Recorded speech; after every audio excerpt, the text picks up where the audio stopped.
nationale.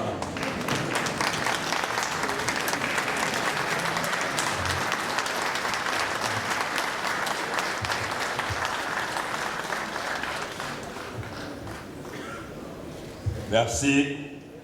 Bonjour, mesdames et messieurs. Je vous en prie, asseyez-vous. Merci.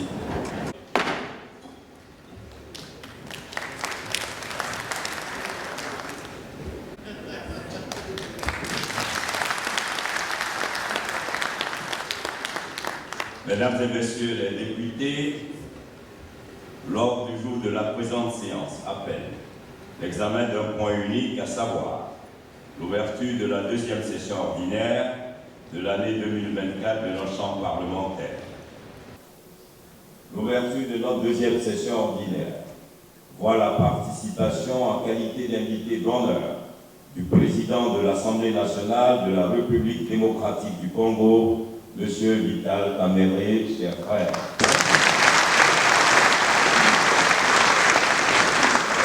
Je voudrais lui exprimer votre nom et à mon nom propre notre profonde gratitude pour l'honneur qu'il nous fait d'être des nôtres pour l'ouverture de cette session budgétaire. Mesdames et messieurs, je voudrais à présent inviter mon homologue et frère, M. Vital Kamerhe, président de l'Assemblée nationale de la République démocratique du Congo, à la tribune pour nous livrer son message.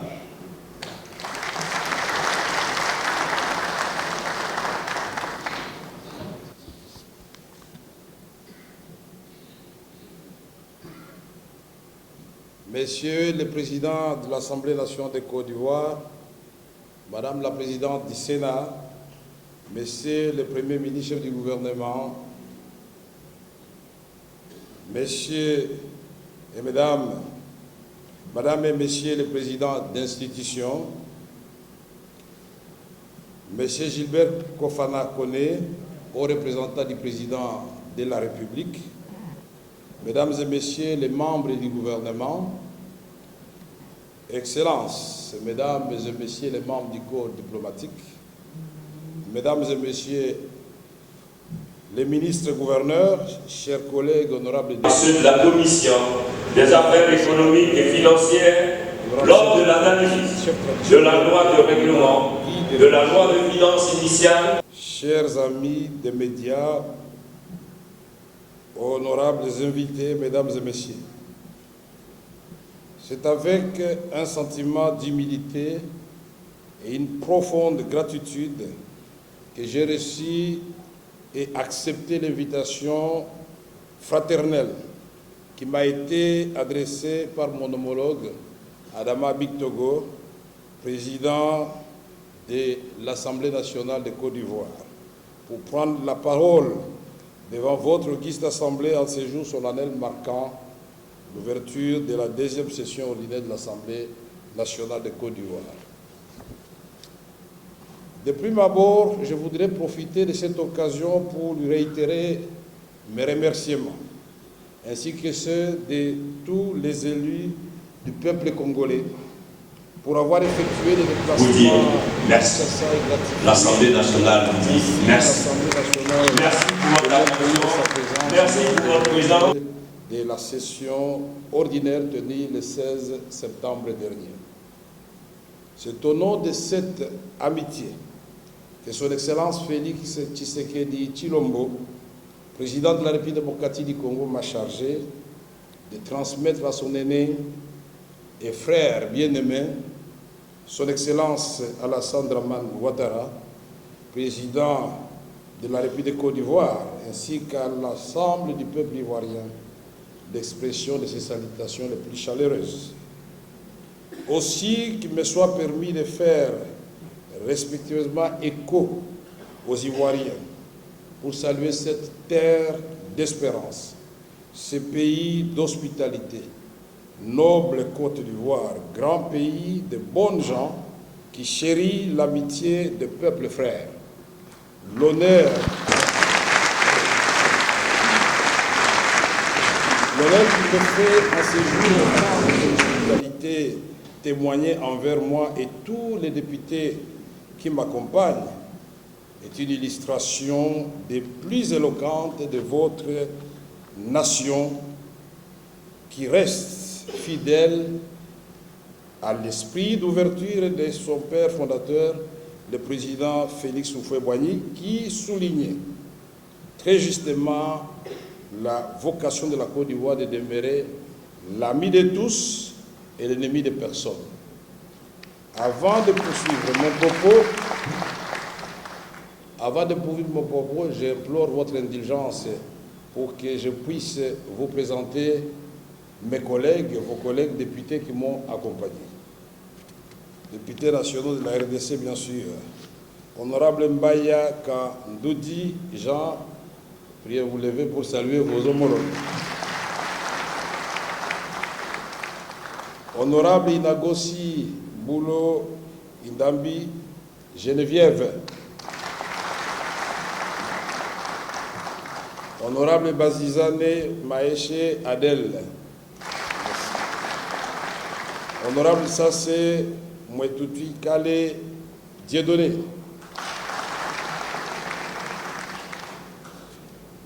Excellences, Monsieur le Président de l'Assemblée nationale de Côte d'Ivoire, Madame la Présidente du Sénat, Monsieur le Premier ministre, chef du gouvernement, ministre des Sports et du cadre de vie, Monsieur Gilbert Kafana Kodé, haut représentant du Président de la République, Mesdames et Messieurs les membres du gouvernement, Excellences, Mesdames et Messieurs les membres du corps diplomatique, Mesdames et Messieurs les ministres gouverneurs, chers collègues honorables députés, vénérables sénateurs, honorables chefs traditionnels des Mina guides religieux, chers amis des médias, honorables invités, Mesdames et Messieurs, je prends la parole ce jour devant vous, mes frères de la Côte d'Ivoire, dans ces lieux mythiques et sur cette terre riche d'histoire et de souvenirs. Souvenirs des affres de la guerre et du démon de la division qui un temps a ébranlé la quiétude de ce merveilleux pays, mais que, par la volonté, la détermination et le patriotisme, les forces politiques et les forces vives de votre nation ont si définitivement conjuré. En effet, il y a encore 10 ans, l'Afrique étant comparable à un corps humain, à Kinshasa et de partout au Congo, nous suivions impuissants la mort dans l'âme, le bombardement des populations ivoiriennes innocentes, certainement à cause des divergences politiques. Aujourd'hui, comment ne pas saluer chaleureusement toutes les transformations qualitatives observées dans tous les secteurs de la vie nationale dans ce beau pays qui a résolument tourné le dos à la haine ethnique et à la crise identitaire. Mon vœu le plus cher est que plus jamais l'Ivoirien ne déteste l'Ivoirien. Plus jamais l'Africain ne déteste l'Africain. Et que dans l'unité et l'amour, les Ivoiriens maintiennent cet élan et que les autres Africains leur emboîtent le pas pour une Afrique qui s'élève et qui recouvre sa dignité à cette ère de mondialisation. Ceci n'a été possible que grâce à un grand sursaut patriotique de l'élite ivoirienne, des hommes et des femmes de Côte d'Ivoire, sous le leadership visionnaire éclairé de son Excellence Alassane Dramane Ouattara.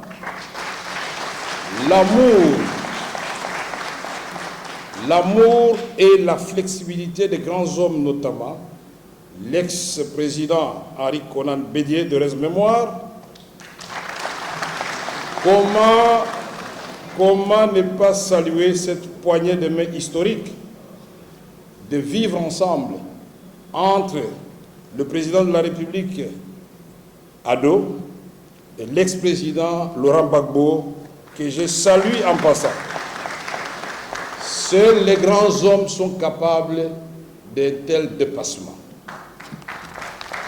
Honorable président de l'Assemblée nationale, chers collègues, honorables députés, vénérables sénateurs, Mesdames et messieurs, cette palme d'or revient aussi à la jeunesse ivoirienne qui s'est mobilisée pour plaider à travers l'Afrique et le monde la réconciliation nationale et la cause de ce beau pays. Certes, il y a encore du chemin à parcourir, mais ce développement s'observe notamment dans le secteur des infrastructures de base telles que les routes, les rails, les écoles, les hôpitaux, les centres de santé, l'accès à l'électricité et à l'eau potable, l'amélioration de l'habitat, la modernisation des milieux ruraux, à la base de la relance de l'agriculture et de désengorgement de la ville d'Abidjan la Belle, comme l'avait si bien chanté à son temps Rochereau Taboulay. Abidjan la Belle. Honorable Président de l'Assemblée nationale, chers collègues députés, vénérables sénateurs, Mesdames et Messieurs, avant de poursuivre mon propos, je voudrais encore une fois saluer l'amour que les jeunes et l'élite de la Côte d'Ivoire ont manifesté envers leur pays. Nous avons vu les Didier Drogba, les Yaya Touré, les Magic System, Premier Gaou n'est pas Gaou, c'est ça, n'est-ce pas? Partout où ils sont passés, ils ne parlaient que de la réconciliation dans leur pays. Et ça doit nous inspirer, nous, les Congolais. Honorable Président de l'Assemblée nationale, chers collègues députés, à ce moment singulier, mon pays fait encore face à une guerre injuste qui expose aux innocentes populations du Nord Kivu, de l'Ituri et du Sud Kivu, nous sommes dans la partie est de la République démocratique du Congo, à des atrocités d'une barbarie innommable, mettant entre parenthèses toute expression d'humanité au profit d'intérêts obscurs de ceux qui ont délibérément choisi de s'ériger contre la paix, contre l'humanisme, contre le progrès et contre l'impératif de solidarité et de fraternité africaine. Précieux héritage que nous ont légué les pères des indépendances chèrement acquises. Ce drame que je viens de décrire ne peut laisser aucun Africain indifférent. Depuis 3 ans, depuis 3 décennies, j'allais dire maintenant, c'est dans le sang et le pleur qu'à l'est du Congo, les enfants sont arrachés à leur mère et les époux à leurs femmes. Dans cette partie du pays, les vieux sont souvent jetés sur les routes, livrés à l'errance et luttent tous les jours pour se soustraire au voile brumeux de la violence qui tente d'obscurcir l'horizon de leurs perspectives individuelles et les collectives.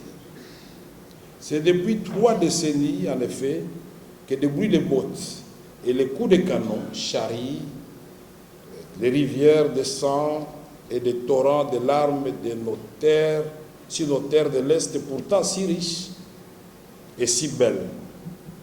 3 longues décennies que les élèves y sont empêchés d'étudier correctement, que les mères et les filles sont éprouvées dans leur dignité par les viols systématiques érigés en armes de guerre, que des sangs saccagés, que du bétail décimé, que des maisons incendiées, que des familles endeuillées, dans l'indifférence générale et parfois le silence coupable du monde. Alors, je profite de cette tribune pour joindre ma voix à celle du peuple congolais et de son président Félix-Antoine Tshisekedi Tshilombo pour non seulement dénoncer ces drames, mais aussi pour en appeler à la solidarité africaine en vue de faire triompher l'idéal de la paix et de la prospérité partagée. Cette aspiration à la paix et à la sécurité est aussi la vôtre. Et je sais qu'elle figure au niveau le plus élevé de l'agenda politique ivoirien qui s'illustre notamment par l'implication de son président et son gouvernement à la recherche de solutions pacifiques aux guerres auxquelles certaines parties de l'Afrique font face. Honorable Président de l'Assemblée nationale, chers collègues députés, vénérables sénateurs, mesdames et messieurs, l'unité et la solidarité africaine que nous appelons de tous nos vœux, c'est aussi notre capacité en tant que leader à trouver des solutions africaines aux problèmes africains. Nous devons par tous les moyens mettre fin à la guerre dans mon pays, la République démocratique du Congo, au Sud-Soudan, au Mali, au Burkina Faso, pour que l'Afrique puisse se doter d'un plan concerté de développement intégral de ce beau continent, la nouvelle destination du monde. C'est pour moi l'occasion de saluer à cet égard les efforts de leurs excellences, M. Alassane Dramane Ouattara, président de la République de Côte d'Ivoire, et M. Félix-Antoine Tshisekedi Tshilombo, président de la République démocratique du Congo, en faveur de la paix et de l'unité africaine. Pour terminer ce chapitre, je voudrais inviter tous les Africains à apporter leur soutien au processus de Luanda visant à ramener la paix en République démocratique du Congo, processus conduit de main de maître par son Excellence João Lourenço, président d'Angola. Je salue également les soutiens apportés par les États membres de la SADC à mon pays. Dans le même élan, nous devons encourager la poursuite du processus de Nairobi conduit par l'ancien président kenyan Uhuru Kenyatta. Honorable Président de l'Assemblée nationale, chers collègues députés, vénérables sénateurs, mesdames et messieurs, je voudrais cependant vous rassurer, chers frères et sœurs de Côte d'Ivoire, qu'en dépit des difficultés, le peuple congolais s'est montré brave et résilient, fidèle à la ligne tracée par Patrice Emery Lumumba, notre héros national, celle de la grandeur et de la dignité. Dans nos villages et dans nos campagnes, nous n'avons pas baissé les bras, de sorte qu'aujourd'hui, nous sommes résolument inscrits sur les sentiers de la consolidation de l'État, du renforcement de la gouvernance ainsi que celui du progrès économique et social. En dépit des écueils sécuritaires, la RDC reste unie, dynamique et attrayante pour les investissements étrangers comme nationaux dont le volume augmente à l'image de la croissance économique que connaît le pays. C'est ici pour moi l'occasion de souligner l'importance de renforcer nos liens économiques au niveau bilatéral, mais aussi de stimuler les mécanismes multilatéraux propices à une coopération et des échanges plus accrus à l'échelle de tous les continents. Sur ce point, nos chambres des élus du peuple de la Côte d'Ivoire comme de la République démocratique du Congo peuvent apporter une valeur ajoutée dans la mesure où la diplomatie parlementaire dispose d'un potentiel avéré de rapprocher nos peuples et nos institutions autour de l'objectif d'affermir le pont qui relie nos deux nations, pour capitaliser ensemble les opportunités économiques qui sont à notre portée et tirer les plus grands profits et avantages de nos liens historiques et culturels. Et je ne parle pas seulement de la rumba ou du coupé-décalé. C'est des styles musicaux qui font la renommée de nos pays et qui témoignent à la fois de la convergence et de la fécondité de nos artistes, certainement abreuvés par une source d'inspiration commune. D'Abidjan à Kinshasa, la fibre africaine est forte. Au-delà de la langue française que nous avons en partage, nos cultures nous unissent. Hier, quand mon homologue Adama nous a conviés à un beau repas, j'étais étonné de voir et d'entendre les Ivoiriens suivre des chansons à Lingala. Je me suis crié un moment à Kinshasa. C'est ça l'Afrique. Soyez rassurés que nous suivons vos chansons aussi à Kinshasa, sans écouter, sans comprendre, mais nous devinons que vous chantez de bonnes choses. Les Goou et les autres avaient été invités à Kinshasa. Je crois qu'ils étaient fatigués par leurs prestations multiples. L'Afrique aime réellement l'Afrique. Mais l'Afrique a toujours été déstabilisée et l'Africain tombe souvent dans ces pièges-là, c'est malheureux. L'ambition légitime de mon pays pour son développement et pour le bien-être de son peuple n'est absolument pas en contradiction ou en opposition avec le progrès et le développement de nos voisins et de tous nos frères africains. Au contraire, la République démocratique du Congo, stabilisée, peut être une solution pour tous nos 9 voisins, les voisins de nos voisins, j'allais dire une grande solution pour l'Afrique. Ce pays en guerre, ce pays frappé par la pauvreté, dont je vous parle, la République démocratique du Congo, aujourd'hui, qu'il s'agisse du défi du climat, qu'il s'agisse du défi du déficit de l'eau, ou de la faim dans le monde, ou de l'accès à l'électricité, nous pouvons vous dire que la République démocratique du Congo est la deuxième forêt du monde. La République démocratique du Congo, aujourd'hui, dispose de 80 millions de terres arables accessibles et 40 millions irrigables. Exactement la même surface cultivable que la Chine. Quel gâchis pour l'Afrique. Aujourd'hui, la Côte d'Ivoire n'a certainement pas le problème de l'eau. Mais la Côte d'Ivoire et la République démocratique du Congo peuvent résoudre le problème de sécheresse pour les autres pays. Nous disposons de 13% de toutes les eaux d'Afrique, 53% de toutes les eaux d'Afrique, au moment où le lac Tchad est en train de s'assécher. 13% de toutes les eaux du monde. En ce qui concerne la transition énergétique, la République démocratique du Congo est au cœur de ces défis. Avec Inga à lui seul, 44 000 MW potentiels. Mais des coupures d'électricité à Kinshasa, un paradoxe inexplicable. Aujourd'hui, en ce qui concerne l'accès aux matières premières, le lithium, le cobalt pour la fabrication de la batterie électrique, c'est encore vers la République démocratique qu'on peut se tourner.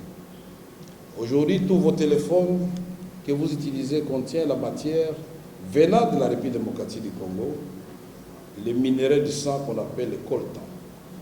C'est paradoxal que si les statistiques du commerce international, on ne mentionne pas la République démocratique du Congo comme exportateur du coltan, c'est plutôt son voisin, le Rwanda, qui n'en a pas dans son sous-sol, qui est le premier producteur et reçoit même des avions gratuitement et des félicitations de la part des grandes puissances et des multinationales. Quelle injustice! Mais, puisque nous disons, notre ambition est de vivre en paix avec tous nos voisins, y compris le Rwanda et l'Ouganda, dans l'amour et l'unité africaine retrouvée, nous allons certainement dissuader nos voisins de passer par la porte au lieu de passer par la fenêtre. Et ensemble, nous allons profiter des richesses qu'offre l'Afrique. C'est cette Afrique-là que nous voulons. L'Afrique doit aimer l'Afrique. L'Afrique doit se concerter avec l'Afrique. Aujourd'hui, encore, avant de venir, j'ai dû revoir mon discours. Pourquoi? Parce qu'en discutant avec mes collaborateurs, nous nous sommes dit qu'est-ce qui se passe dans certaines parties d'Afrique, et plus particulièrement en République démocratique du Congo.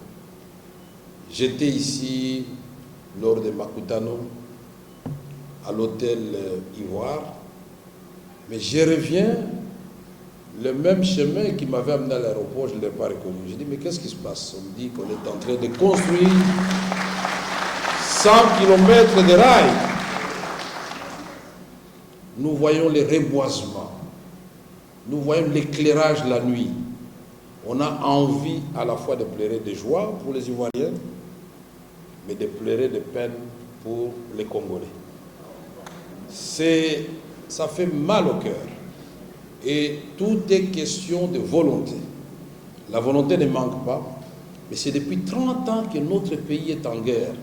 Comment voulez-vous vous occuper du développement au moment où une grande partie de la République démocratique du Congo est occupée par les agresseurs. Cette partie-là représente 55 millions d'habitants, presque le double de la population de la Côte d'Ivoire. Impensable, puisque aujourd'hui nous sommes 100 millions et plus.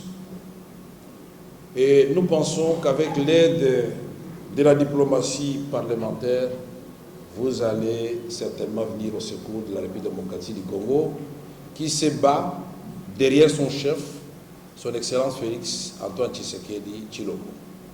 Je voudrais terminer mon propos en saluant une fois de plus les miracles ivoiriens. C'est un miracle. Ce miracle n'a été possible que grâce à vous tous, de l'opposition comme de la majorité, de la société civile, des jeunes, de toutes les populations parsemées à travers votre beau pays, derrière un leadership éclairé et visionnaire du président Alassane Dramane Ouattara. N'ayons pas peur de copier ce qui marche. Nous viendrons nous inspirer ici et soyez certains que ce pays de Houphouët-Boigny va être rattrapé par le pays de Lumumba. Nous avons eu à la fois un sentiment de joie quand vous avez gagné la CAN, mais aussi de colère quand nous avons été éliminés en demi-finale. Et nous vous promettons que cette fois-ci, le léopard va courir plus vite que l'éléphant. Et qu'au Maroc, vous vous réjouirez aussi quand nous allons gagner la CAN. Mesdames et messieurs, je vous remercie et vous prie de saluer toute la population de la Côte d'Ivoire qui nous suit à ce moment et dire que les Ivoiriens sont aimés à Kinshasa et ils sont les bienvenus. C'est leur second pays. Je vous remercie.